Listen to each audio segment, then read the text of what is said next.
Thank you for joining us at Mimosa and a Masterpiece today. We'll be painting Heart Tree, one of our most popular paintings, and you should have all of the supplies needed.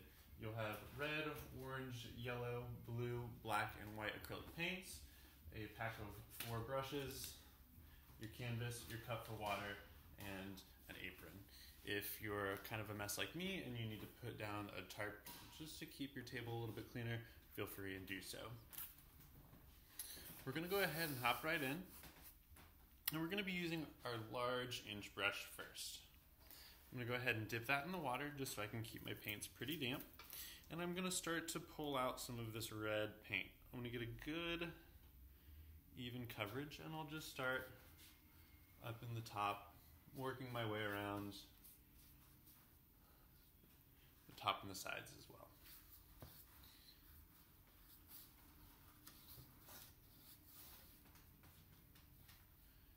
And if I end up moving a little too fast, you can go ahead and give me a pause.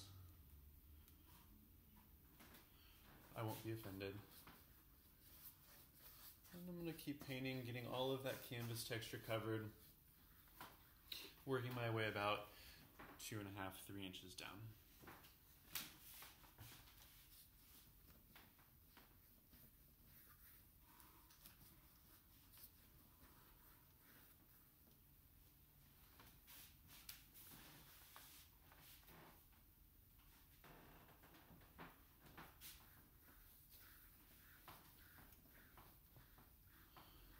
Now, as you work in your background,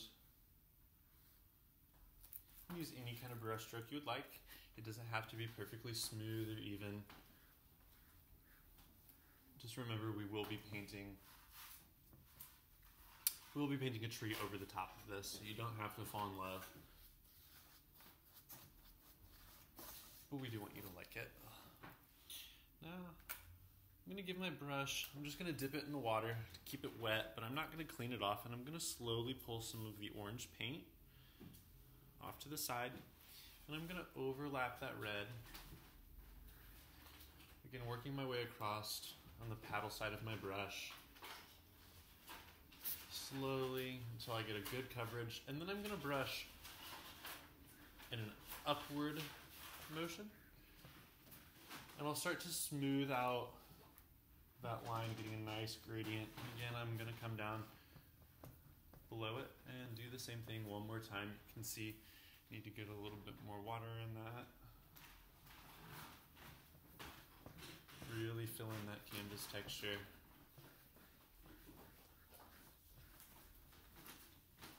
Side to side, slowly moving upwards. And again, keeping that paint damp will really help and do most of the work for you.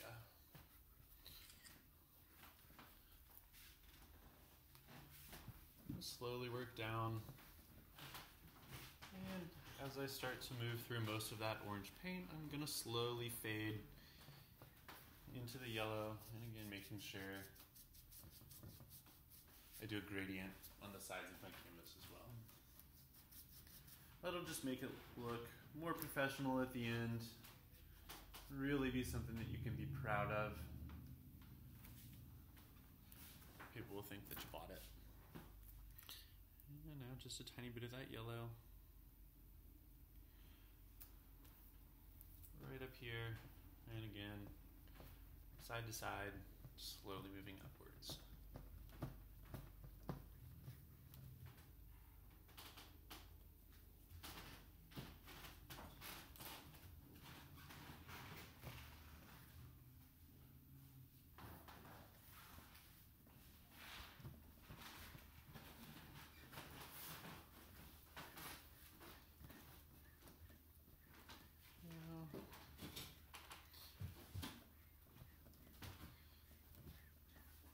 In some spots it won't blend 100%, or maybe it's pulling up a little bit of the orange that was down before, or maybe there's a tiny bit of red that's showing through. You just didn't clean off your brush all right. That's okay. It's just gonna make your sky look a little more natural.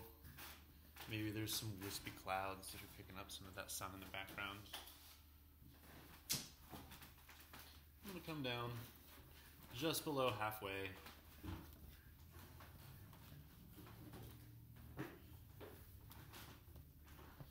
Make sure I fill in as much of this as possible.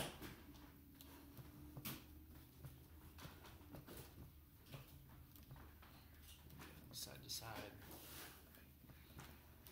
And work my way up. Can pretty much. This will only be effective if your paints are still wet. If your paints have started to dry, you'll see that they'll either pull up or you won't get a blend, and it's okay. You'll just maybe need to take a little bit of water or a wet paint and go over it. At this stage, if you use too much water, it's going to start pulling your paint off and you'll have an exposed canvas. And you'll just have to go through and re-blend those colors together. But again, just make sure that you have damp paints and a decent balance of water, and hopefully that won't come into play. Sorry, I just have blue paint on my hands. Supposed to use it, not play with it.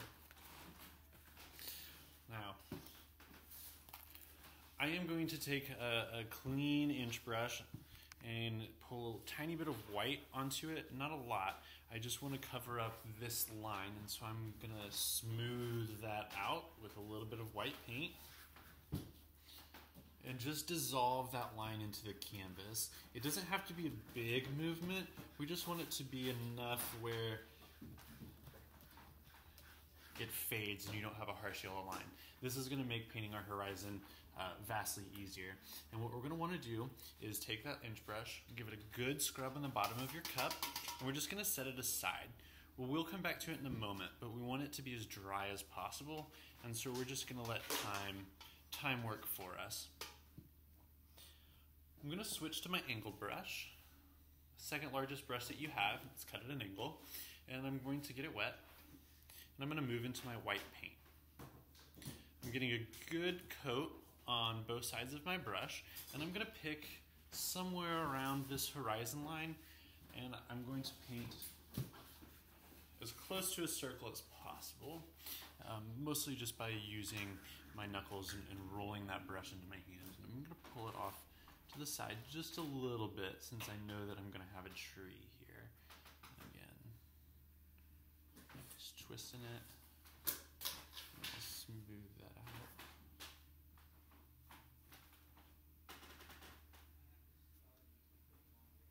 A little bit of pressure, that'll get a decent coverage. You'll start to see that since those paints below it are still wet, it tends to blend some, and that's okay, because we're gonna use that again to our advantage. And I'm kind of going to come back to this, but I'm gonna set it aside and move back into my dry inch brush. And in true Bob Ross fashion, 2 hairs and some air, I'm just going to ever so delicately dust this out. So ever so lightly, 2 hairs and some air. I'm just gonna pull. I'm resting the meat of my pinky on the dry part of my canvas so that I don't have to use too much pressure. And you'll see as I pull it out, it tends to fade and disappear. That's okay, that's exactly what we're going for. We want to create that nice atmospheric haze. And I'll just come back in with that angle brush. It still has some white paint on it from before, and I'm gonna use, again, less pressure this time, a little bit more patience and a little bit of love. And I'm gonna paint that circle back in.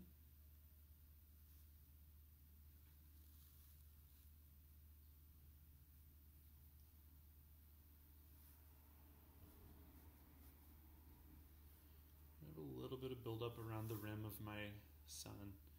That's okay. I want it to stay nice and crisp. And you'll see just that nice, simple movement really gave us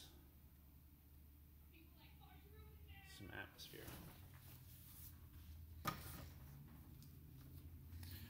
I'm going to give that angle brush a good scrub in the bottom of my cup, and I'm going to set it aside.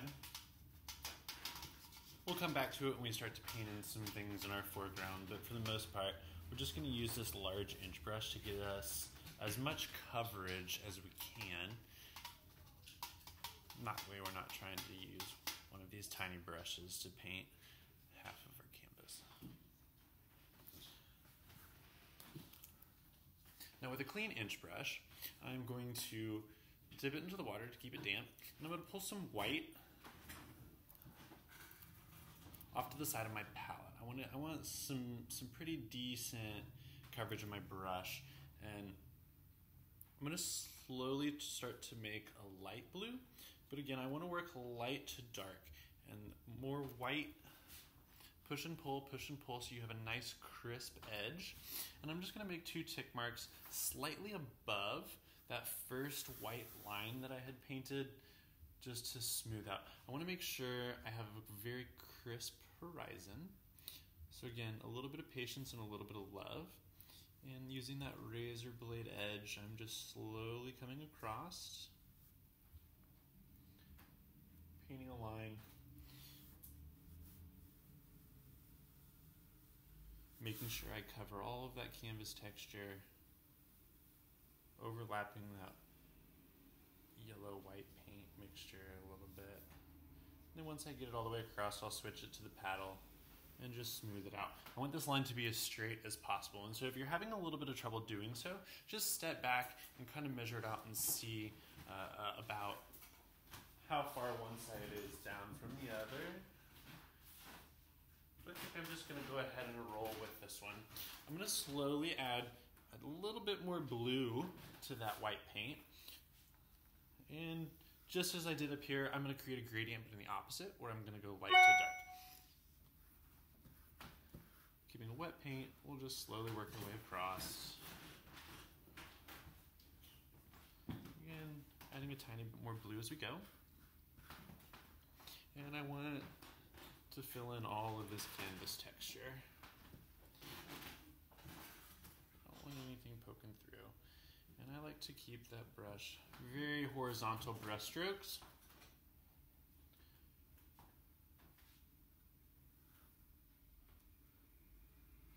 And the brush strokes will help create some surface tension. And so it'll almost look as if we're looking into a body of water without even having to paint too much of it yet. So I just wanted to clean that line up, and I'm going to work my way down. Again, slowly fading into only that dark blue, keeping my brush and my paints wet along the way. I'll end up taking my blue almost all the way down, maybe about 1.5 inches from the bottom.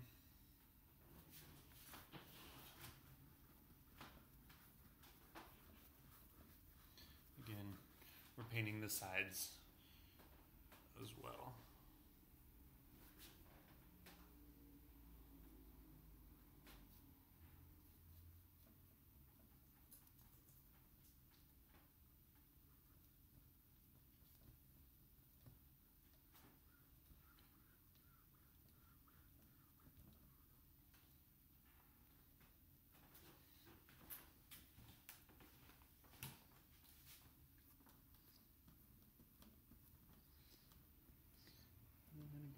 We at least want to make sure that we're overlapping some of that paint.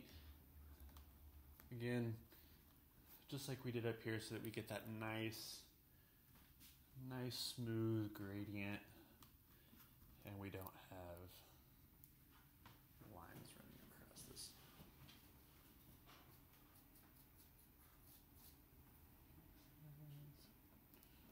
And working my way down.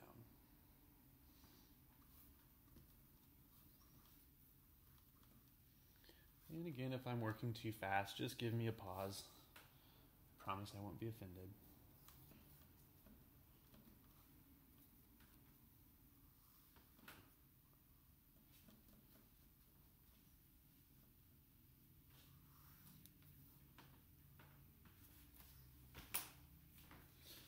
Now we know that we're going to be painting a silhouette of the landscape in the front, so this line doesn't necessarily have to be too smooth. We just want to make sure that it's relatively even and that not too much of our canvas texture is showing through. The further down we go, the less landscape we'll have, and the further up we are, the more silhouette you'll end up putting in. Even if you go down too low, you can always overlap. And that's what I prefer to do, just so that you give that forced depth and your paints are overlapping just like the natural landscape is. I'm going to give my inch brush a good scrub on the bottom of my cup. Make sure I get as much of that blue paint out of it as possible.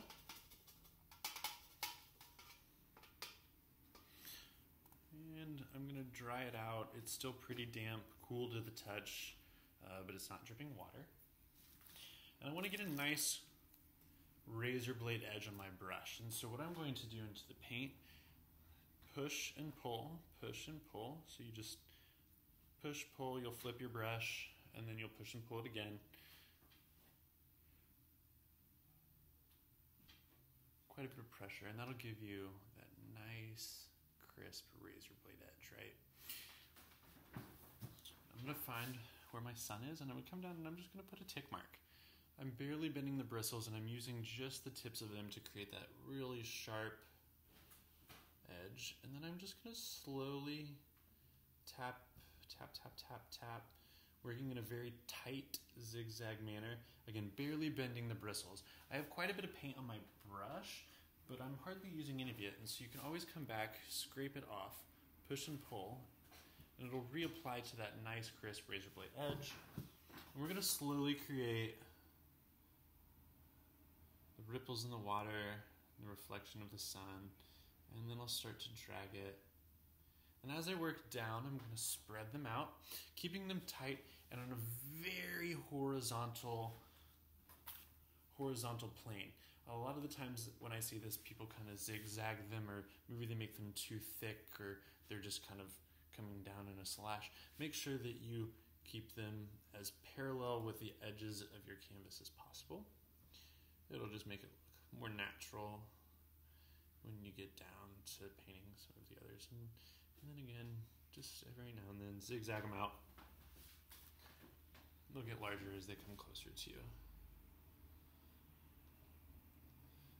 My blue paint's still wet, so in some spots it's starting to mix, in other spots it's staying really crisp and white, and that's what we're going for. That way you get some highlights on the surface of it, and maybe you know the ripples are coming down.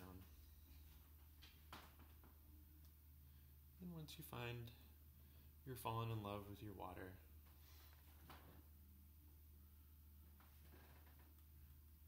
you can come to a stopping point. Give your inch brush a good scrub on the bottom of the cup.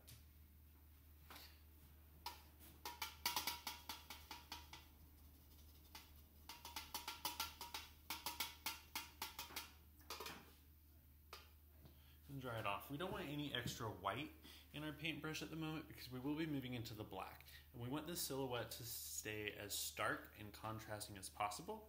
And if you start to pull up any of that light blue or that white paint, it's just going to turn gray and it won't be nearly as effective.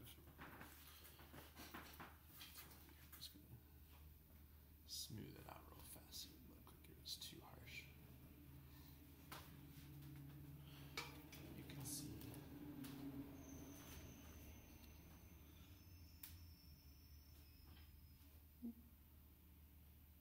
it's like the waves, just kidding, motion sickness. But you'll see that those tight little white lines really help create that surface tension, showing that it goes back into space and that your light source is right above it.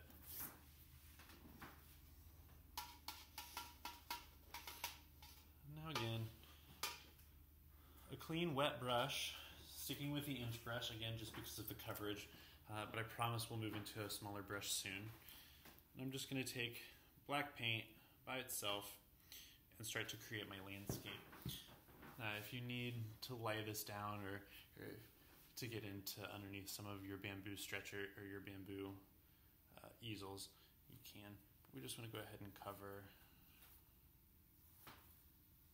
overlapping that blue so that all the canvas texture shows, or all the canvas texture that's showing through goes away. And here it can be a nice, crisp, clean line, or it can be a little fuzzy. As long as the white doesn't show through. We are going to throw in some grass, but this is your landscape, so you can have the lawn however you would like. If you want to throw in a hill or two here or there, you can. You can see the one back here, it just has a little bit of a bump in it. And I think I'm going to go ahead and do the same. Maybe I have my tree on this side, so I want to pull this up a little bit. Maybe it slopes down.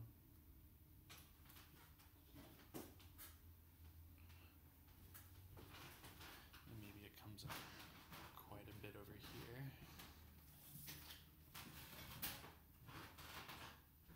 Again, this is your landscape.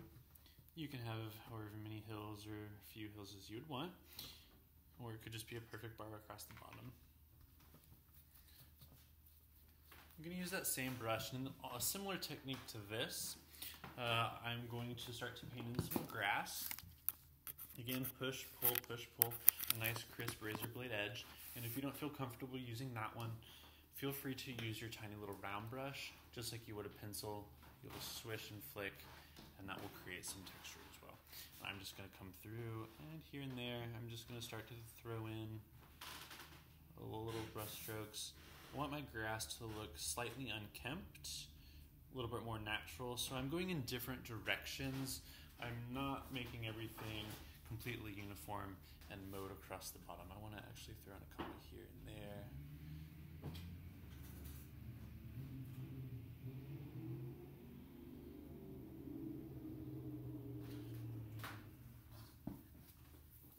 And you'll begin to see grass take place. Now I'm just going to work my way, kind of using some of that paint done before.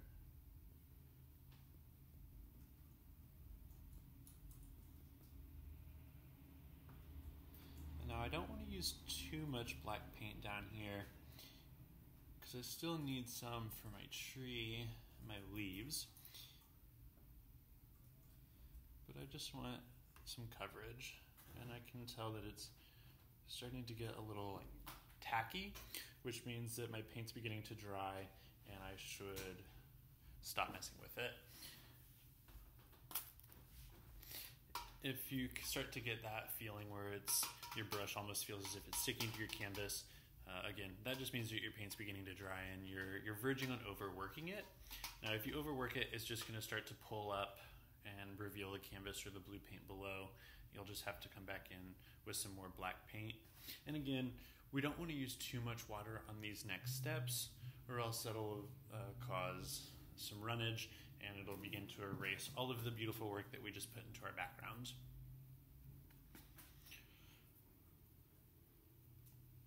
I went ahead and cleaned out my inch brush. Even though it had black paint in it, I just wanted to start anew. And I'm going to be moving into my tree now. And again, I'm going to be putting it on this side. You could put it wherever you want. If you wanted to put it on this one, feel free. We'll build it from the base to the top, and again, we're just going to be using that black paint.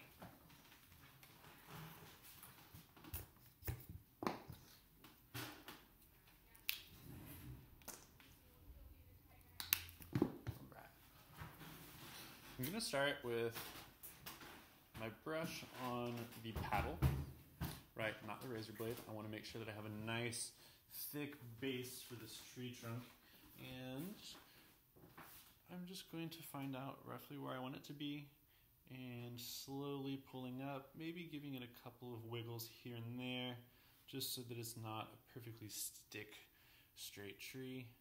And as I come up into the sky, break my horizon, I'm slowly twisting the brush in my fingers so that I can come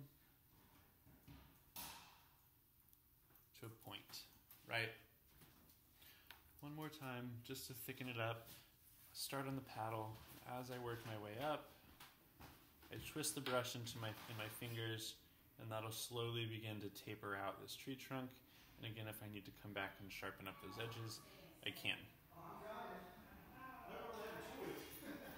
Okay, I'm just throwing in a curve down here at the bottom to imply the roots, and then again, filling this up. To create our heart, I like to just pull another one off to this side, and I'll meet in the middle. And then start to build it from there. If you don't want to put a heart in your tree, you can put any shape that you would like, or you can just paint a normal tree as is. I always want to make sure that I go thick to thin. And as I work through these, meet these in the middle, I'll begin to throw in some crooks. I'll begin to throw in some crooks and nooks and actually bring this tree to life, having more of an organic feel to it as opposed to something that I tend to see a lot of times people paint really thick octopus trees, or maybe they kind of just look like a hand where everything comes out of the one.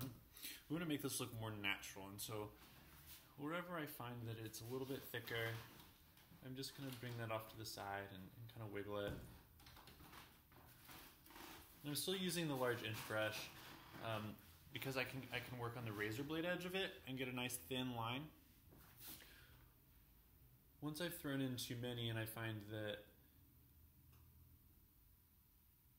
it's no longer successful, then I'll start to move into a smaller brush. But I just really like this one, again, because I can use it on that razor blade edge and still have a successful tree branch. Just work your way through. The harder you push, the thicker the line will be. If you barely put any pressure on it, like you've done with the grass or with these, again, you'll get that nice crisp line that you can just chip in. And every tree branch needs a friend, so we'll just throw in a couple more here and there. And I really want to build the silhouette of this tree. Again, always thick to thin, thick to thin, thick to thin. It's very rare that you see a tree that has a branch that comes out really thin and then gets thick and then gets thin again. And so we want to avoid something like this. And if you tend to see that your tree branches are starting to have these problems, just come in, thicken up the base of them or whatever tree branch or trunk that they connect to, and then just pull the paint out. Again, here. And we'll slowly build in our trees.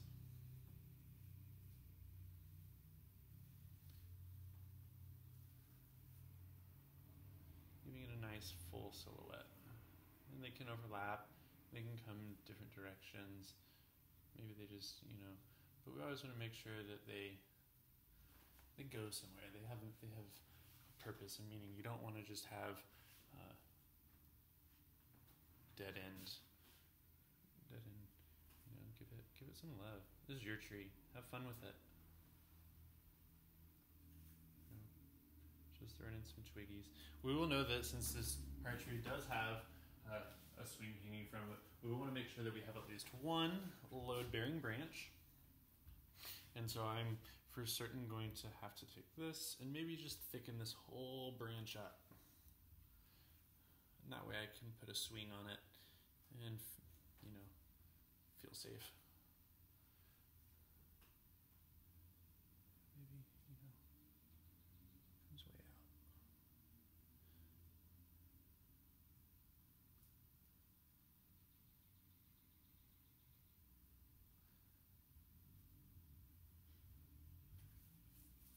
Again, and I'm just going to slowly start to fill in. Maybe there's a tiny little twig over here. Little baby tree. Okay.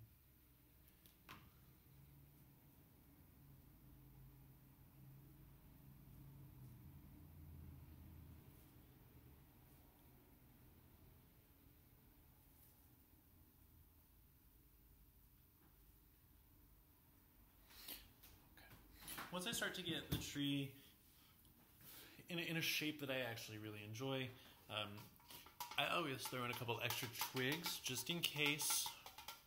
And by doing so, I will just again, maybe I'm just a little biased, but I use that same inch brush, and I just make sure that I have a nice crisp razor blade edge. You know, nice crisp razor blade edge, pushing and pulling. And I'm just going to come through, and around the outskirts or the peripheral, I'm just going to start to throw in a couple of random tick marks here and there. Okay. Some overlap, some don't. But these are going to be the tiny, tiny, tiny little twigs on the ends of the branches. And this will be my guideline or my skeleton for where I'm going to end up putting my leaves. And again, you can see not a big movement. It's just a little tap here and there. And you can start to see them floating around the edge. Right? They don't go anywhere. They're not attached to anything. And that's okay. It's kind of what we want. If you end up coming too far down, then you might want them to actually, tap and connect to some of those branches just so that they aren't really floating anywhere. And again, the lighter the pressure, the thinner and sharper that they'll be, really making that brush do a lot of the work for us. And I just like to throw these in because, sometimes when you're looking at a tree, you can kind of see through the leaves and you see all the tiny little twigs going through. And again, we're painting for science, and we want this to look pretty accurate so that way people walk into your house and you're like, oh, where'd you get that? I painted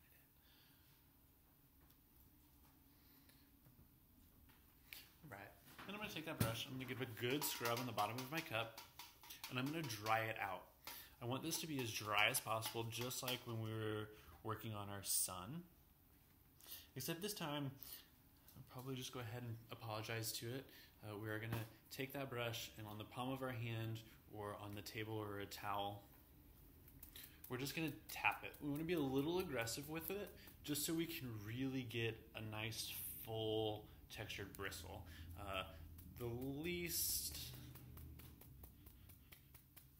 The less pressure that you put onto it, the less texture you're going to have. And for these leaves, we really want nice full bristles. So you can see how contrasting that is to that razor blade edge that we had. And with this, on the opposite, I'm going to take this and ever so lightly tap it into my black paint, right this soft, so that way I'm not bending any of the bristles.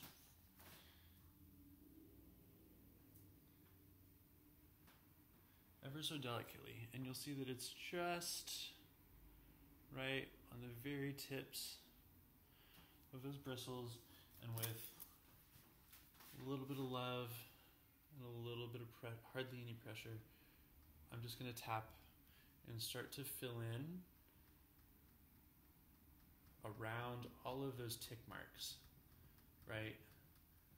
Now I'm just going to kind of roll the brush in my hand while I do so, so that way the texture overlaps and it starts to create a more organic look and not just a perfect pattern. Light touch, a little bit of paint, and you'll find you'll start to get that leaf texture. Too much pressure and you're just going to have a big black blob. And so we want to avoid that, and we'll get darker by just going over it once or twice. Again, with the light pressure, just slowly rolling that brush in your fingers, and again, working your way around. Maybe your tree is so tall that your leaves come up onto the top of your canvas, like mine do here. And again, that's okay. Just go ahead and paint the top of your canvas for a more professional look.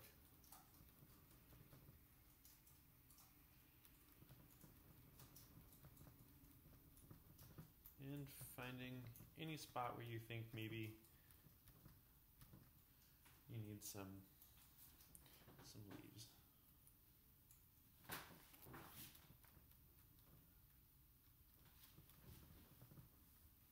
And roll them around the side. More pressure, less texture, less pressure, more texture. And that's what we want. We really just want to create a splattering of these tiny little dots. I'm just going to come back in, clean off my brush, and I'm just going to restart. And I'm just going to go over that a couple of times just to really fill in some of this area to get that nice full leafy branch look. Where sometimes I see that, you know, maybe we do too light of texture and our trees look a little naked.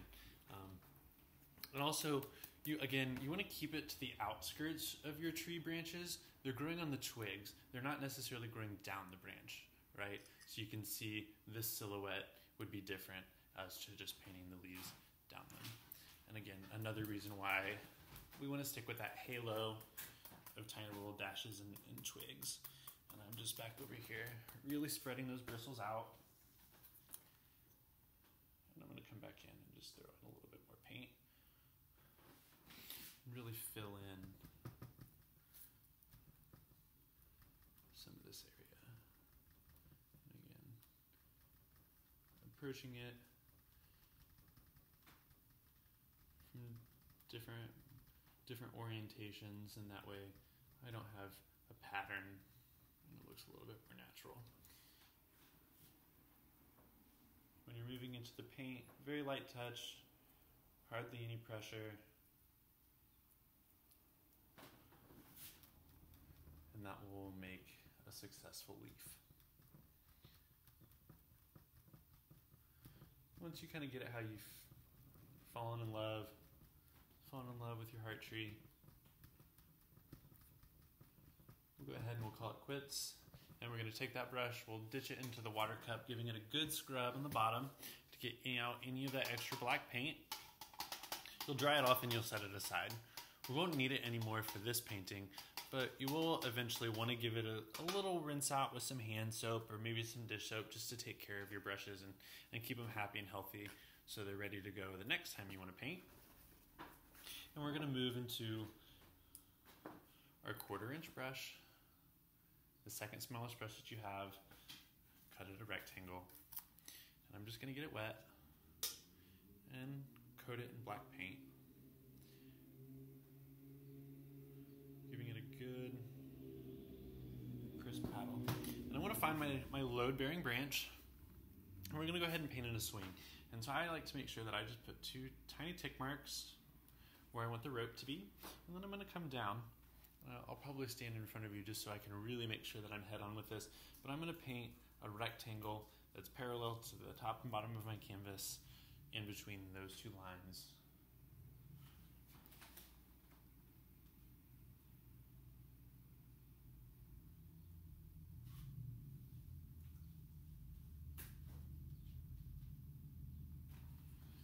Somewhere over, and that's going to be the seat of our swing. This is mine's probably up a little bit high. You probably really have to climb up into it, but that's okay. Maybe put it on a little bit lower. From that tree and those 2 tick marks, I'm going to take my round brush and I'm just going to paint some lines straight down, and these will be the ropes that eventually support that swing.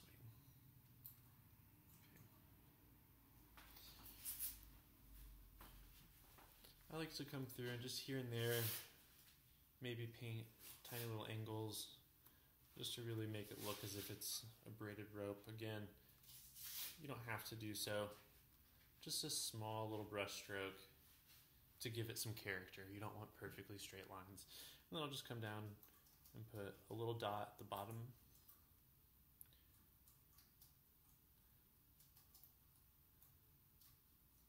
As if the rope is tied in a knot supporting that seat. Again, you can make that higher or lower depending on your tree and your horizon. Once you've done that, your painting will be as complete as you want it to be. If you need to go a little bit more work into your grass or your leaves, feel free and do so. But once you fall in love with it and you're very extraordinarily happy with your masterpiece, you can use your round brush like you would a pencil, pick out a black or a white paint, and go ahead and give it a signature. Again, thank you guys for joining us at Mimosa and a Masterpiece today. We hope you had fun, and we look forward to seeing you in the future. Thank you, guys.